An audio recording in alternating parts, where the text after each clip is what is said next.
The night sky over New Mexico blazed with unusual lights. Amy Foster stood on the roof of her small desert home watching with wide eyes as colors danced across the heavens. Reds, greens, and blues swirled in patterns. No aurora should make. Amy was 32 years old with long brown hair and a job at the local diner. Nothing exciting ever happened in this dusty town until now. The lights grew brighter, forming a circle that spun faster and faster. Amy clutched her telescope, afraid yet unable.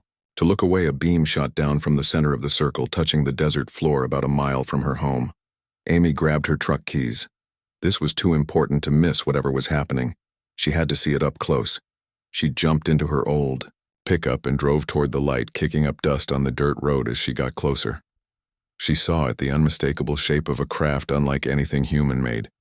It was round but flowing like liquid metal with no sharp edges or seams. It pulsed with inner light and hovered just above the ground. Amy stopped her truck and stepped out, her heart pounding in her chest. She should be afraid, she should run, but curiosity pushed her forward. Step by step. A section of the craft opened, not like a door, but like water parting. A figure emerged, tall and slender, moving with impossible grace in the glow from the ship. Amy could see it was female, with skin that shimmered like opals. Her eyes were large without whites, just pools of deep violet. Her hair, if it was hair, flowed around her head like living silver. The alien woman looked directly at Amido. Not fear me, Earth woman. The alien spoke, her voice like music in Amy's mind.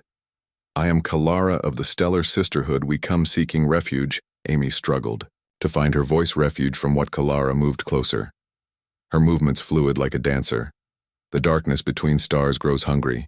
It consumes worlds and civilizations. We escaped our home system before it fell. Now we search for allies. Amy should have been terrified, but something in the alien's voice gave her calm, a sense of truth. Your people are all women. Kalara made a sound like gentle bells. It might have been laughter. We are not as you think. Our species does not divide as yours does. But in your language, female would be closest. I sense you are alone here on this edge of your civilization. Amy nodded. I live by myself. Have for years. Kalara seemed to consider something, her head tilting in an almost human gesture. Then you may be suitable for first contact.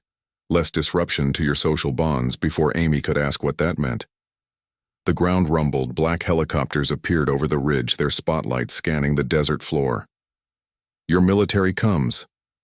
Kalara said they have detected our arrival. We hoped for more time. Amy looked at the helicopters, then back at Kalara. What do they want to capture? Study, dissect. Kalara replied. It is the way of developing species, fear. What they do not understand. I must return to our ship, or risk capture. Amy made a decision without really thinking. Stay with me. My house is small but hidden.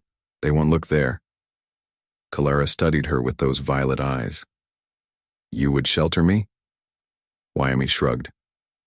I guess I want to hear more about the stars. They hurried to Amy's truck. The alien moved awkwardly in the passenger seat, her long limbs folding with difficulty. Amy drove back toward her house, taking a different route, avoiding the main road. The helicopters circled the landing site as soldiers in black uniforms poured from vehicles, setting up a perimeter. At Amy's house, Kalara ducked inside the low doorway, her head nearly touching the ceiling. The alien looked around at the simple furnishings with apparent curiosity. Your dwelling is primitive, but pleasant, Kalara said. Your world is young.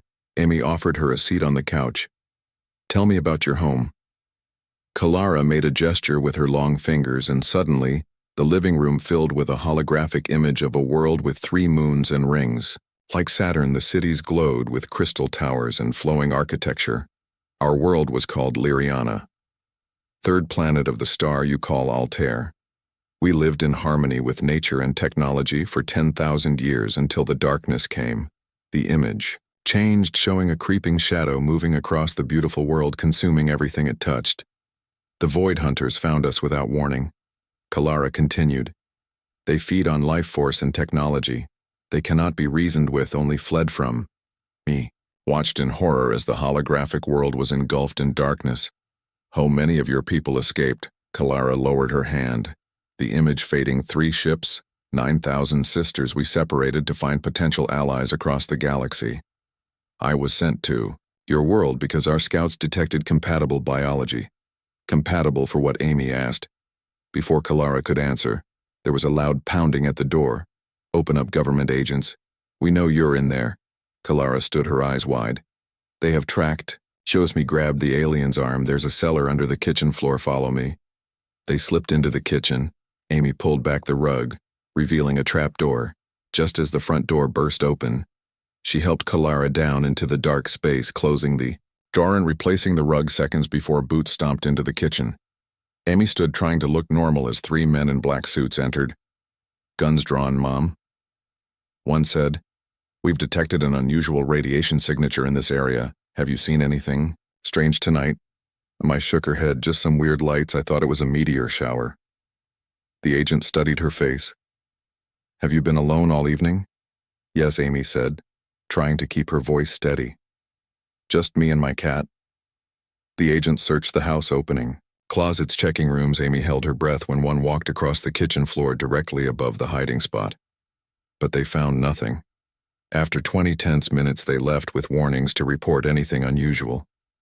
Amy watched through the window as their vehicles drove away before opening the cellar. Kalara emerged, her skin glowing faintly in the darkness, providing enough light to see. They want me because of what I carry. What do you carry? Amy asked. Kalara placed her hand on her chest. Knowledge, technology, the seeds of our civilization, and a warning: your world faces the same threat ours did. The Void Hunters will come here within one of your Earth years. I was sent to prepare your people. Amy sank into a chair. That is why you need allies. Yes, Kalara said, without allies your world will fall as ours did.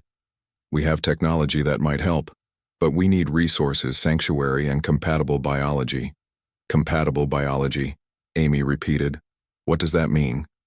Kalara approached her, those violet eyes intense. Our physical forms cannot fight the Void Hunters effectively, but our essence, our knowledge can be shared through a bond with compatible species. You are compatible. Amy Foster? I can sense it. The alien reached out, one slender hand touching Amy's forehead. Amy gasped as images flooded her mind. Stars, exploding worlds teeming with life, knowledge beyond human understanding. What was that? Amy whispered, pulling back. A taste of the bond, Kalara explained. With your permission, I can share more.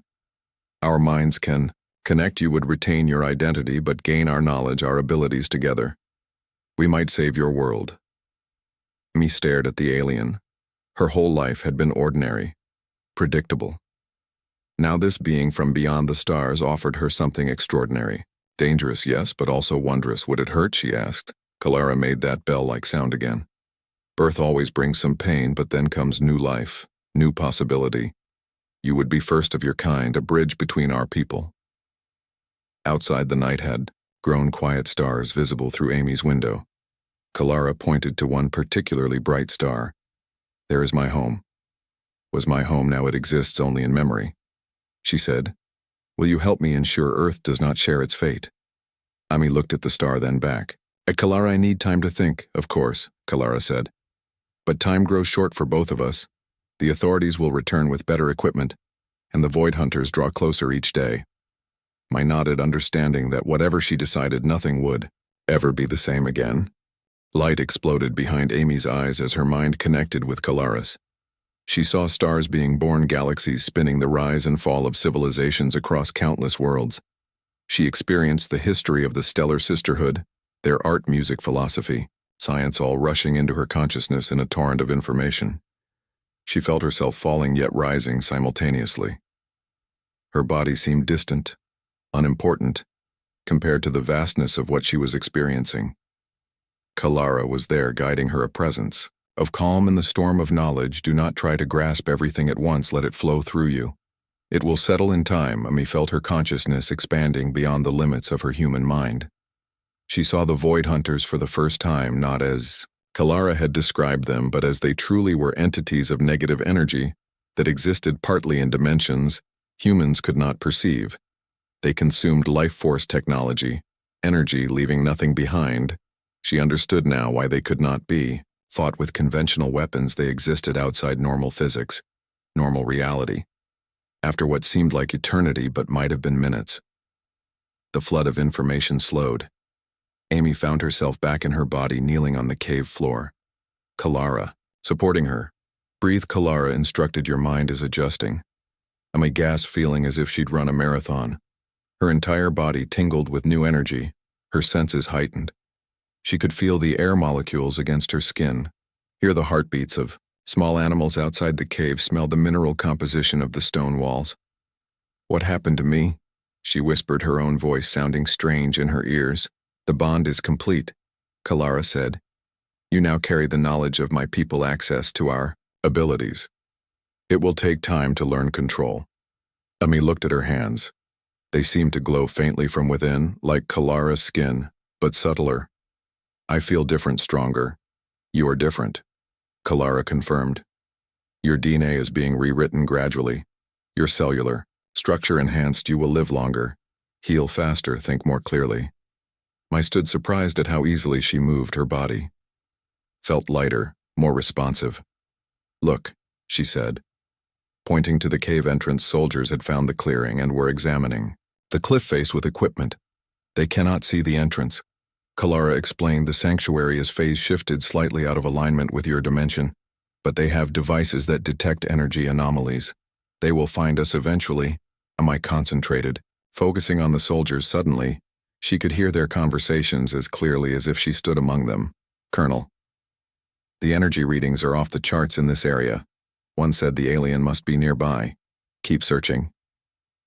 Another voice replied, we need that creature alive. The technology alone could advance us by centuries. How many are there? Amy asked. Still focusing, Kalara moved beside her 12 soldiers and 3 scientists. They have energy weapons designed to incapacitate me. Amy turned to Kalara. What do we do now? Now we contact others. Kalara said, more of your kind who might be compatible with my sisters together. We can form a network of resistance against both your military and the coming void hunters. Kalara approached the crystal in the center of the cave. Touching it again, it glowed, brighter images appearing above it. Maps of the surrounding area with glowing dots. These are other potential allies nearby. Kalara explained, humans whose genetic structure suggests compatibility with the Stellar Sisterhood. We must reach them before your military realizes what we intend. I studied the map, recognizing the area. 6 dots glowed within 50 miles of their location. How do we get to them? Your energy signature can be tracked.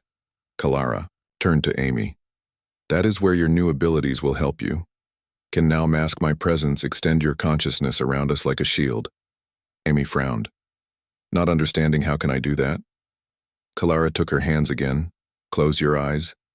Visualize your consciousness as a bubble around us. See it absorbing my energy signature containing Me tried following Kalara's instructions. At first nothing happened. Then she felt something unfold from her mind, like invisible wings stretching out to envelop them both. Good. Kalara said, I can feel it working. Keep the visualization strong. Amy opened her eyes, surprised to find her hands glowing the same opalescent light as Kalara's. Is this right?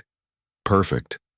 Kalara said, now we can move without detection, at least for a few hours, until you grow accustomed to the ability. It will drain your energy quickly. They gathered what supplies they had and prepared to leave the sanctuary. Amy focusing on maintaining the mental shield around them. Kalara guided her to a back passage that led deeper into the mountain, eventually emerging half a mile away from the searching soldiers.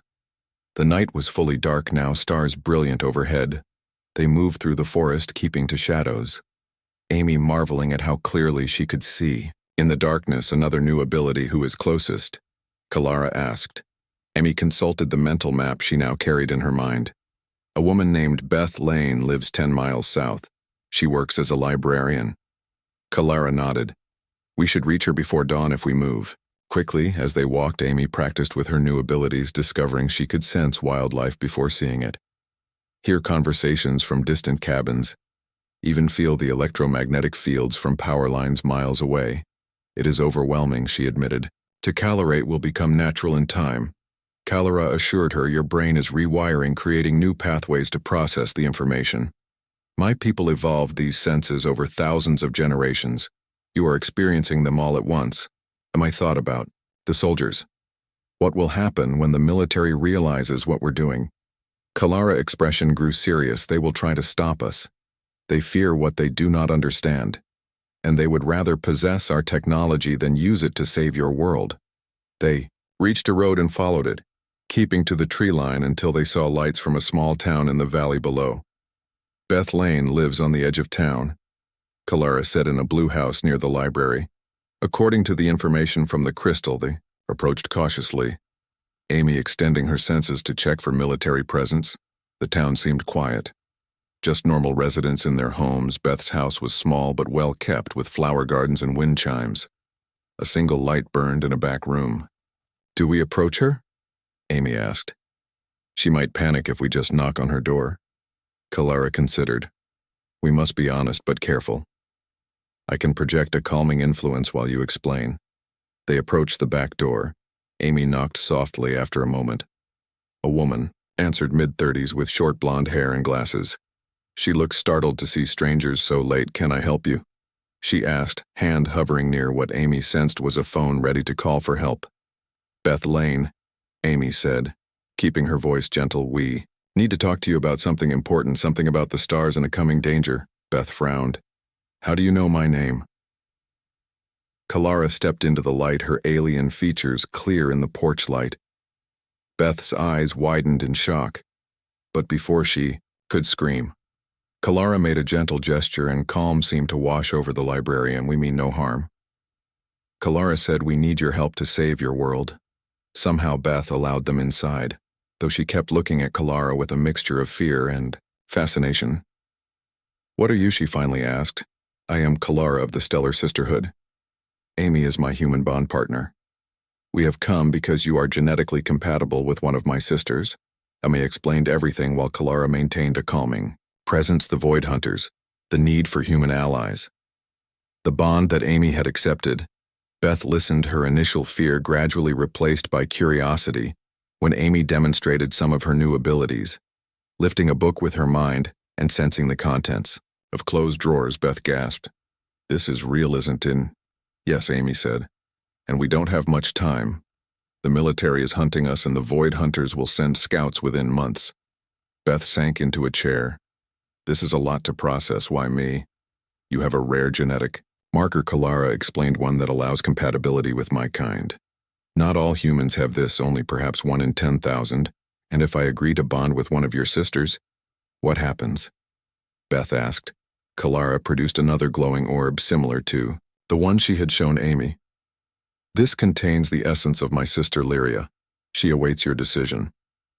Beth stared at the orb. This will give me abilities like Amy, similar but unique, Kalara explained. Each bond is different, reflecting both beings.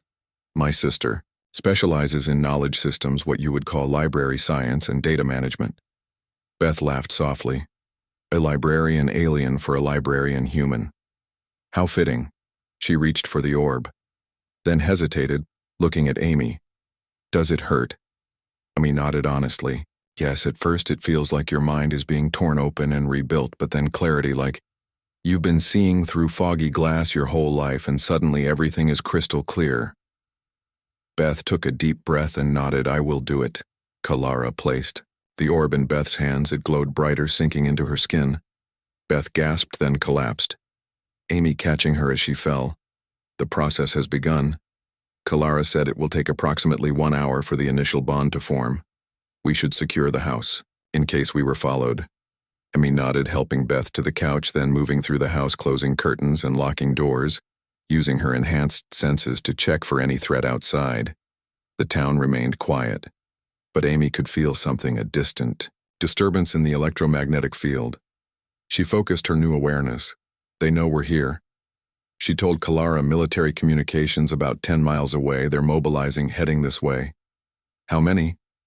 Kalara asked. Amy woke to the sound of helicopter blades whirring overhead.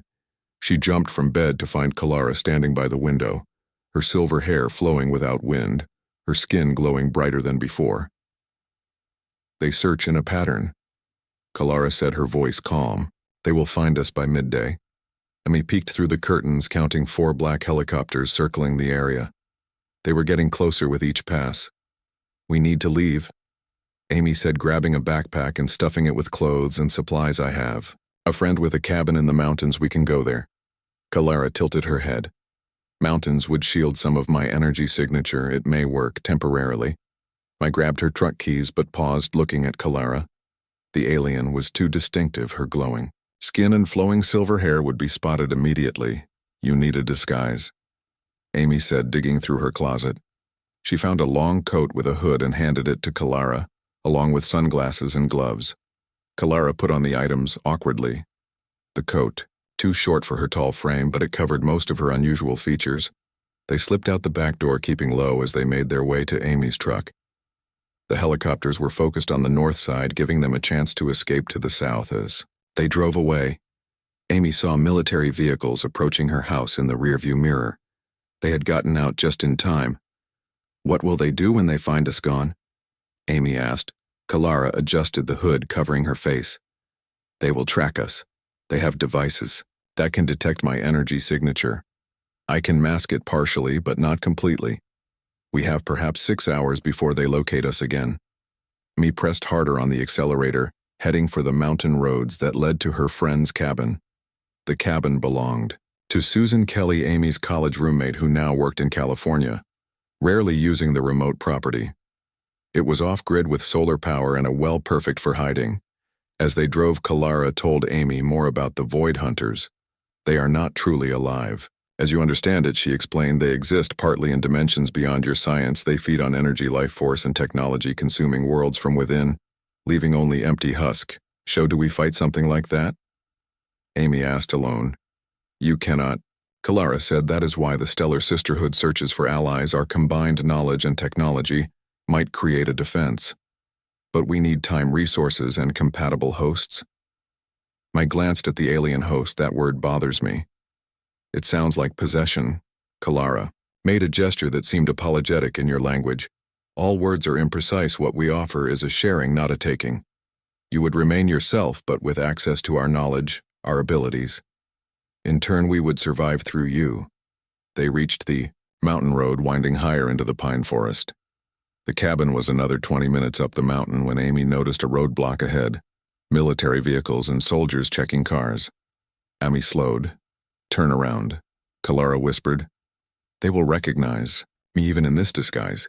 But before Amy could turn the truck, a soldier waved them forward, stopping them. Identification, Mom, he said, leaning toward Amy's window. Amy handed over her driver's license, trying to appear calm, her heart pounding. Where are you headed today? My friend's cabin, Amy said, for a weekend getaway. The soldier glanced at Kalara, who kept her face down. Hood pulled low. And who's this? My cousin, Amy said quickly. She's not feeling well. That's why we're headed to the cabin for some rest. The soldier studied Kalara suspiciously. Please ask your cousin to remove her glasses. Maya Mommy froze, unsure what to do. Kalara slowly raised her head, the sunglasses still in place. I have a medical condition that makes my eyes sensitive to light. Even indirect light causes pain. The soldier frowned. Step out of the vehicle. Both of you. Amy felt panic rising when suddenly Kalara made a subtle gesture with her hand under the coat. The soldier's expression went blank for a moment, then cleared. Actually, you can go ahead, he said, handing back Amy's license. Sorry for the trouble. Bewildered, Amy drove through the checkpoint. When they were out of sight, she turned to Kalara. What did you do? Mental suggestion, Kalara explained. It is a small ability of my kind. It works briefly on simpler minds, but causes me to use energy. They will detect the surge soon. We must hurry. They reached the cabin 20 minutes later, a small wooden structure nestled among tall pines. Amy unlocked the door, and they hurried. Inside, the cabin was basic, with a main room, a small kitchen, a bathroom, and one bedroom. A stone fireplace dominated one wall. Kalara removed her disguise, her skin glowing with renewed brightness. She seemed weaker, her movements less fluid. Are you okay? Amy asked. I must conserve energy. Kalara said. The mental suggestion depleted me. I need to rest and recover. Amy helped the alien to the couch, where Kalara settled her long limbs, folding gracefully. In the kitchen, Amy found canned food and bottled water. She prepared a simple meal, unsure if Kalara could eat human food. Can you eat this? Amy asked, offering a bowl of soup. Kalara examined it. I can process simple organic compounds. Your food will provide some energy, though not as efficiently as for you. They ate in silence, Amy wondering how her life had changed so dramatically in just 24 hours. After eating, Kalara stood moving to the center of the room. I must contact my sisters. Let them know I have found a potential ally. The alien closed her eyes, her skin glowing brighter. Small points of light emerged from her body, floating in the air around her. They spun faster, forming a sphere of light that pulsed with energy. Amy watched in awe as images appeared within the sphere. Stars, planets, strange vessels moving through space. Kalara spoke in a language unlike anything Amy had heard, musical and complex. When it ended, Kalara opened her eyes, the lights fading back into her body. "Did you reach them?" Amy asked. "Yes, they are hidden on your moon, observing, monitoring the Void Hunters' approach. They cannot come to Earth. Your military would detect them, but they can guide us." Me sat beside Kalara. "What happens now?" Kalara turned those violet eyes to Amy. "Now you must decide, will you accept? The bond become the first bridge between our peoples. With your help, I can contact others, find more compatible humans, create a network of shared knowledge and power to defend your world." The alien held out her hand. Palm up, a small glowing orb appeared. Floating above it, "This contains the essence of the bond. The knowledge of my people, our history, science. Understanding of the Void Hunters, everything we are." Amy stared at the orb. "Will I still be me after?" "You will always be you," Kalara assured her. "But with access to abilities and knowledge beyond human experience, the first days will be difficult as your mind adjusts. But I will guide you." Amy reached toward the orb, then hesitated. Pulling back, "I need more time."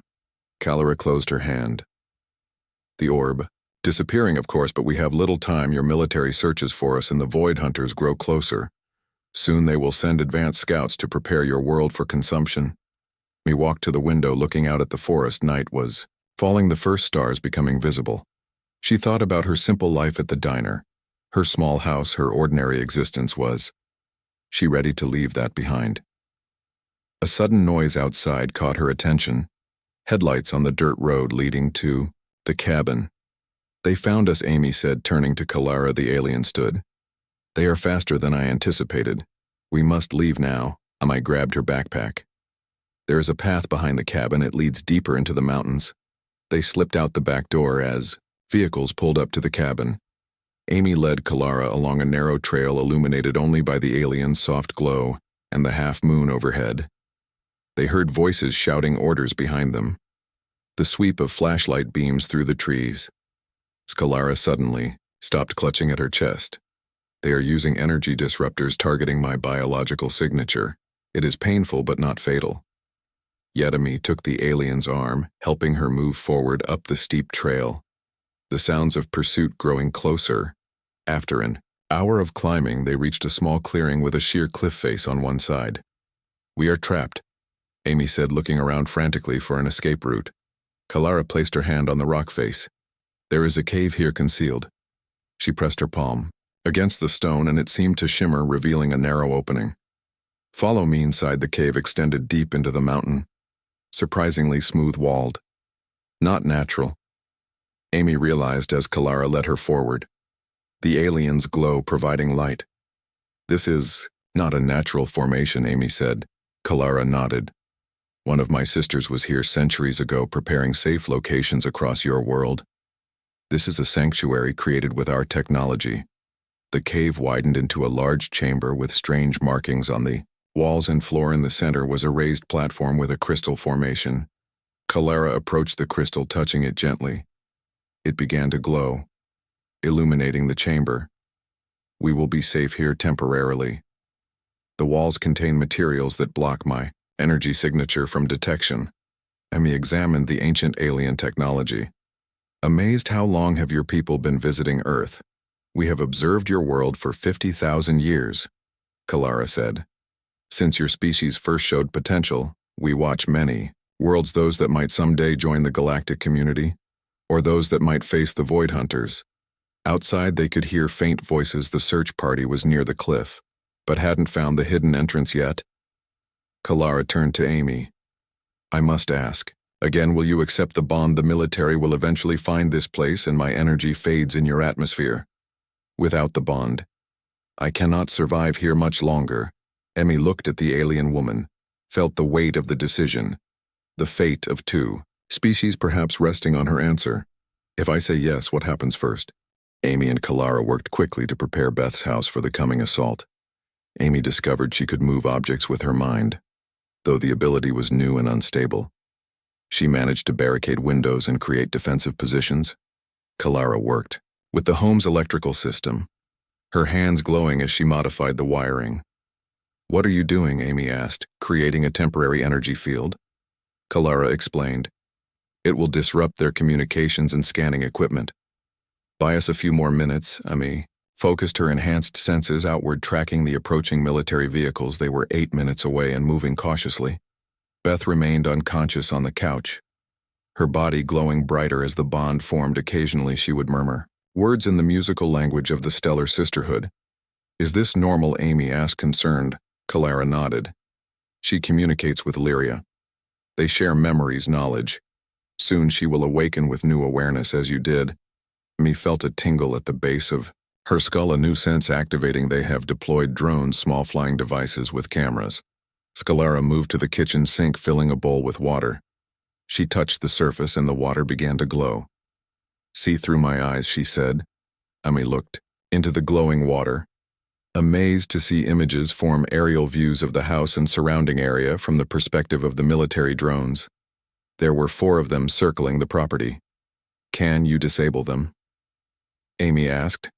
Kalara concentrated the water. Rippling, 3 of the drones sparked and fell from the sky, but the 4th continued its surveillance. "I cannot affect them all without depleting my energy," Kalara said. "We need to conserve strength for the coming confrontation." Amy nodded, understanding. "Now here they come." Outside vehicle engines grew louder, lights sweeping across the property. A voice boomed through a loudspeaker. "Attention occupants. We have the building surrounded. Surrender." The extraterrestrial being immediately. "No harm will come to the human hostage." Amy laughed bitterly. "Hostages?" Kalara said nothing, watching the water as soldiers took positions around the house. "We need more time," Kalara said. "Beth is nearly ready. Perhaps 15 more minutes." Amy concentrated, reaching out. With her mind to the remaining drone, she visualized its circuitry, its power source, and squeezed. The drone tumbled from the sky. Kalara looked at her. "Impressed. Your abilities develop quickly." I felt drained by the effort, but pleased with what she had accomplished. "What else can I do?" Kalara approached, placing her hands on Amy's shoulders. "Your mind is still adapting, but you can create illusions, projections of energy that appear solid. It requires concentration. Teach me." Amy said. Kalara guided her focus. "Your thoughts on creating duplicates of us outside the house, make them run toward the woods." Me closed her eyes, visualizing energy forms shaped like herself and Kalara. She pushed the thought outward, felt something leave her like tendrils of light. Outside, soldiers shouted and opened fire. "It works," Kalara said, watching in the water. "They pursue shadows." The distraction bought them minutes, but not long enough. Soon the soldiers returned, more cautious this time. Beth suddenly gasped, sitting upright, her eyes glowing with violet light like Kalara's. She spoke in the alien's musical language, then switched to English.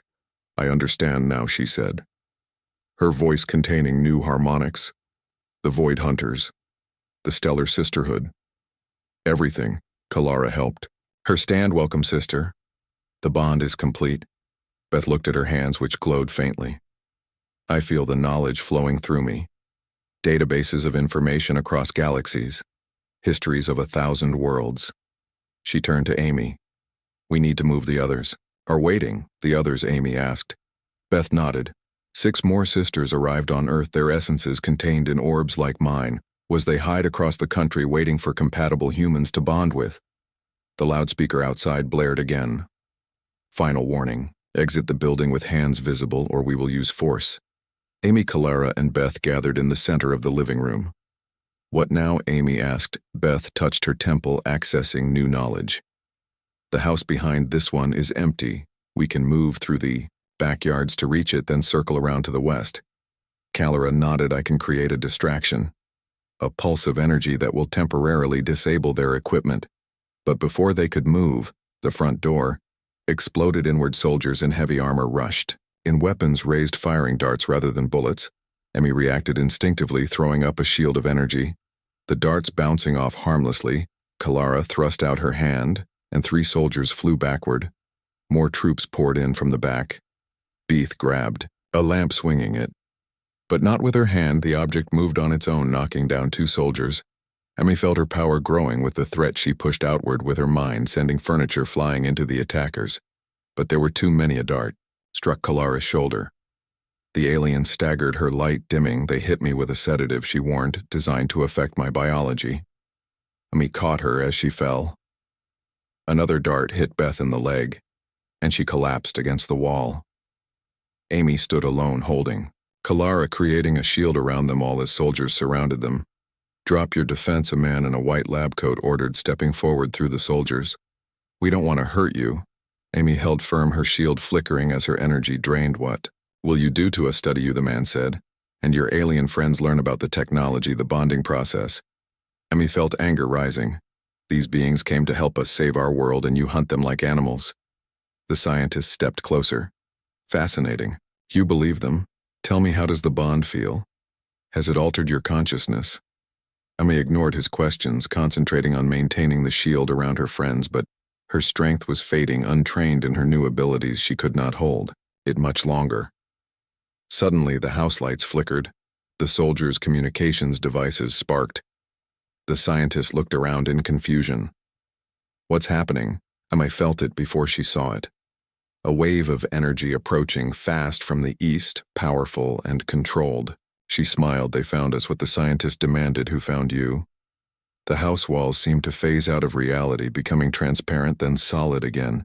A high-pitched sound filled the air, painful to human ears.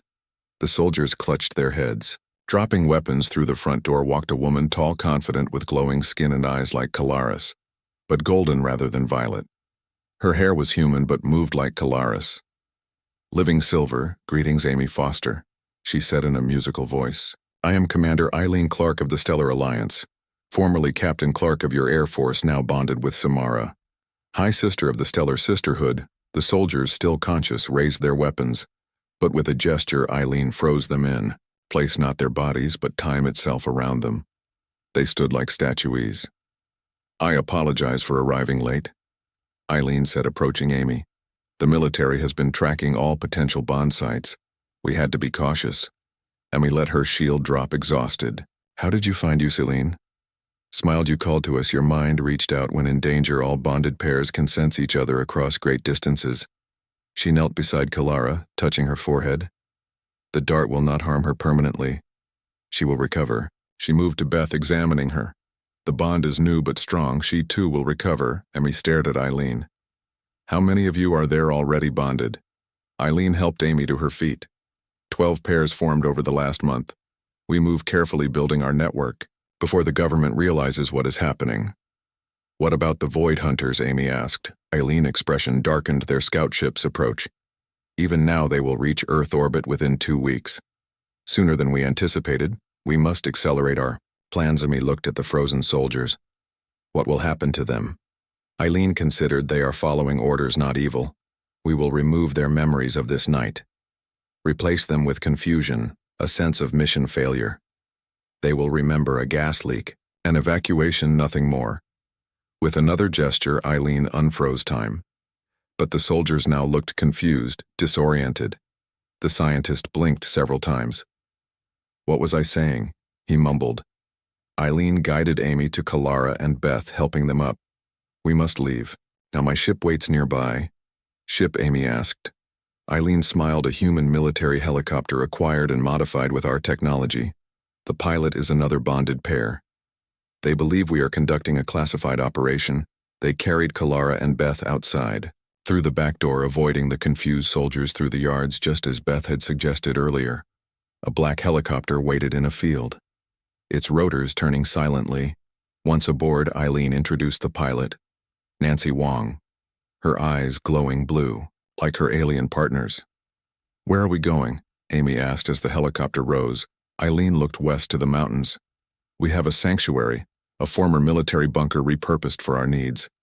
17 bonded pairs now work there. preparing Earth's defenses, Amy watched the landscape below as they flew. Feeling both exhaustion and exhilaration in the space of 2 days, her entire existence had transformed from waitress in a small desert town to part of an alien-human alliance fighting to save the world. Kalara stirred beside her, the sedative wearing off. The alien touched Amy's hand. "You did well." Amy squeezed her hand gently. "We did well together." Lean watched them with knowing eyes. "The bond between you is strong, among the strongest we have seen. You were an ideal match." Amy looked at the commander. "Tell me about your bond with Simare." Lean's smile was sad yet proud. "I was a test pilot assigned to Area 51. I saw things the government kept hidden. Crashed ships, recovered technology when Samara arrived. Seeking allies, I recognized the truth immediately, that she came in peace, that the threat she warned of was real. I volunteered despite the risk of court-martial or worse." The mountain base hummed with activity as Amy and Kalara settled in over the next week. Amy met other bonded pairs, each with unique abilities resulting from their specific alien partnership. Some could manipulate technology with a thought, others could heal injuries with a touch. Still others could see possible futures branching out like roads not taken. Beth and Lyria focused on information systems, coordinating the growing network of bonded pairs across the country, accessing databases without leaving digital footprints, their combined knowledge making them the perfect intelligence gatherers. Kalara and Amy worked with Eileen and Samara on defensive strategies. Amy, discovering her specialty, was energy manipulation, the ability to sense, create, and direct various forms of power. "Your gift is rare," Samara told her during a training session, the alien's golden eyes studying Amy thoughtfully. "Perhaps one bonded pair in 20 develops such strong energy control. You and Kalara were perfectly matched." Amy concentrated, directing a stream of blue energy at a target across the room, shattering it. "It still feels strange, like I'm dreaming sometimes." Kalara touched her shoulder. "This is no dream. What you feel is the true nature of reality beyond human perception, energy flowing through all things, connecting everything." After 2 weeks, Amy could create shields strong enough to stop bullets, generate pulses that disrupted electronics, and even heal minor injuries by redirecting life energy. The other bonded pairs looked to her with respect, recognizing her growing strength. Meanwhile, the resistance network expanded daily. New compatible humans located brought to safe houses where they met their potential alien partners, most accepted. The bond understanding the threat Earth faced, the government grew increasingly desperate, hunting them, raiding suspected locations, always one step behind thanks to the bond's advanced warning system. But their resources were vast, their reach extensive. During a strategy meeting, Eileen revealed new intelligence. The military has created a task force specifically to capture bonded pairs. She explained they call it Operation Stardust. They have developed technology that can detect the unique energy signature of the bond. "How effective is it?" Amy asked. Eileen frowned. "Unfortunately, quite effective. They have located and attempted to raid 3 of our safe houses in the past week. Fortunately, all personnel escaped thanks to early warning." "What about the void hunters?" Beth asked. "Has there been any?" Eileen nodded grimly. "Our lunar observers detected their scout ship entering the solar system yesterday. It cloaked itself, but not before we got readings on its size and composition, 3 times larger than we anticipated." The room fell silent as the implications sank in. "This is no ordinary scout ship," Samara said through Eileen. "It is a vanguard vessel capable of beginning the consumption process on its own. It could target smaller population centers, drain their energy, leaving dead zones. We need to accelerate the network," Kalara said. Looking around the room, "We have 79 bonded pairs now. We need at least 29 more before we can create a complete planetary shield." "What about a smaller shield?" Amy suggested, focusing on protecting key locations. Samara considered it possible but risky. "We would need to choose what to protect and what to sacrifice." No one liked that option, but it might become necessary. The following day, Amy led a team to make contact with a potential ally in Denver, a physicist named Carrie Wilson, whose genetic profile showed exceptional compatibility. Her knowledge of particle physics would be valuable to the resistance. Amy, Beth, and 2 other bonded pairs traveled in an unmarked van equipped with alien cloaking technology to hide from military surveillance. They reached Carrie's apartment building without incident. "Let's hope this goes smoothly," Beth said. As they approached the building, Amai extended her senses, Searching for any threats, the area seemed clear, but something felt wrong. A subtle disturbance in the energy patterns. "Hold on," Amy said, stopping the team. "I sensed something." She focused harder, detecting what seemed like a void. A deliberate absence. Where energy should flow, it could mean only one thing. "A trap," they said. "A trap for us," Amy warned. Stepping back, the military is using energy dampeners to hide their presence. Too late, a squadron of soldiers in specialized armor emerged from the building. Surrounding them, weapons aimed. "Surrender." A commander ordered. "Your abilities won't work here. The dampening field blocks your alien powers." Amy felt it now. Her connection to the energy around her muted, weakened, but not entirely gone. They had underestimated her abilities. The other bonded pairs looked to her for leadership. Amy made a quick decision: pretend to surrender. She sent telepathically to her team. "I can still access some energy when I make my move. Run." They raised their hands in apparent surrender. As soldiers approached with restraints, Amy gathered what energy she could, feeling it build slowly within her. Not connecting to the outside world, but contained within her own body. Now she thought, releasing the built-up energy in a concussive wave that knocked the soldiers back and disrupted the dampening field for precious seconds. "Run," Amy shouted. The team scattered in different directions as she created a bright flash of light, blinding their attackers. Amy raced down an alley. Her abilities. Returning as she got distance from the dampeners, she leapt upward, using energy to propel herself onto a rooftop, running across buildings as bullets pinged around her below. She saw Beth and one other pair escape in the van. The fourth member of their team had been captured, a man named Marcus with wind manipulation abilities. Amy couldn't leave him behind. Continuing her energy senses, she located Marcus being loaded into a military transport. She dropped from the rooftop, landing on the vehicle, her hands glowing with power. She tore the door off with a gesture, finding Marcus inside, restrained with specialized cuffs designed to block alien energy. His alien partner unconscious beside him. "Hang on," Amy said, focusing on the restraints they shattered. Under her directed energy, Marcus rubbed his wrists, whereas Paranami checked the alien. His energy signature was weak but present. "They're using some kind of sedative. Get him out of here, I'll cover you." Marcus lifted his alien partner. Amy turned to face the soldiers approaching, weapons raised. She gathered her energy, creating a wall of force between them, and the escaping pair bullets flattened against the energy barrier as Amy held it firm. Sweat beading on her forehead. From the effort, the soldiers brought up heavier weapons, energy disruptors that began to weaken her shield. "Go now," Amy shouted to Marcus, who had reached the end of the street with Paran. She could not hold much longer. Military helicopter appeared overhead, spotlights searching. Amy realized she might not escape this time, but Marcus and Perrin would be safe. That was what mattered. As her shield began to fail, a sudden wind kicked up dirt and debris swirling around the soldiers. Marcus had regained enough control to help Harami use the distraction to run, following Marcus down side streets until they reached a secondary extraction point where Beth waited with the van. "We need to leave now," Beth said as they climbed in. Scans show more military units converging. As they sped away, Amy checked Paran. The alien was recovering consciousness, his crystalline skin regaining its normal luster. That was too close, Marcus said, his normally calm voice shaking. "They knew exactly where we would."